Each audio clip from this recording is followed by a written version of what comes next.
Batman, you know him, you love him. He recently just had a movie come out, and I have not seen it, which is weird because he's one of my favorite superheroes.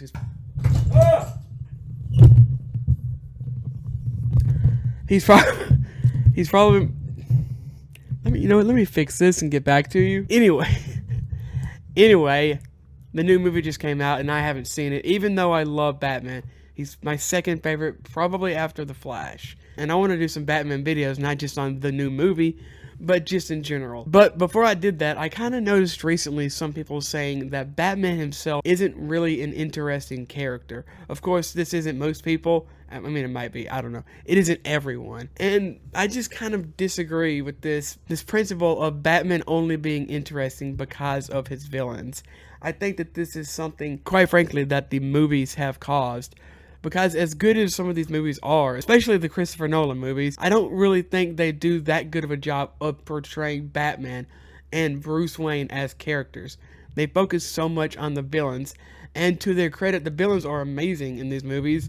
Not just the Joker, even Bane and Scarecrow especially are great villains in their own right. But in the comics and even in Batman the Animated Series, which I want to do some videos on in the future maybe, Batman and Bruce Wayne are much more charismatic. They seem, in the movies, he seems much more of a kind of surface level, charismatic, likable guy, but you don't see his intelligence necessarily.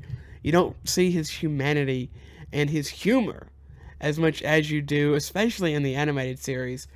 And I think that the movies really fail in this department.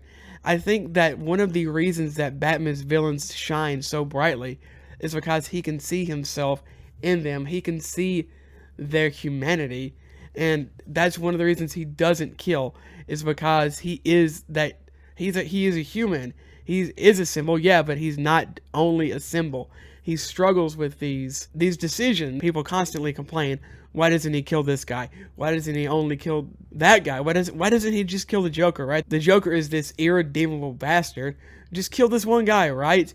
I mean, first of all, that's really easy to say when you're not the one that has to do it. And yeah, he's a comic book character. You can write him how you want. But these quandaries, these questions do come up in the comics, in the TV shows, much more often, I feel like, than in the movies. Of course, you only have an hour and a half, 2 hours, 4 hours, if you're Zack Snyder, to answer these questions. And oftentimes, you see these very colorful, interesting villains, and it's way more easy to focus on them.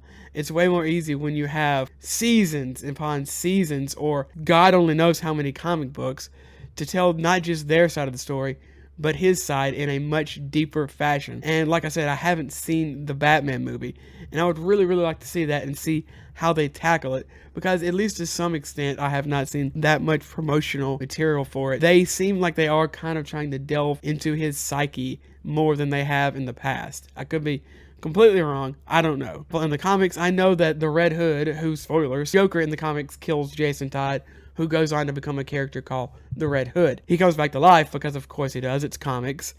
And he's mad at Batman, at Bruce, for not killing the Joker. Just kill this one guy. And then Batman goes on to explain how he wants to kill this guy in particular more than anything. But he has to fight those inner demons because he knows if he lets loose, he might not be able to stop himself. That might be the end of Batman. That might be the end of Bruce Wayne. And I really think that that's interesting, and I would love to see that delved more in deeply in these live action adaptations. But that's about it, I think, for this short video. I kind of want to start working on some bigger videos. Let me know in the comments what you think about that. What you think about Batman as a character and Bruce Wayne as a character in these movies, or if you've read the comics, etc. Do you think that his villains are far more interesting than he is? Do you think it's kind of even, or what? I hope everyone has a great day, and I will see you next time.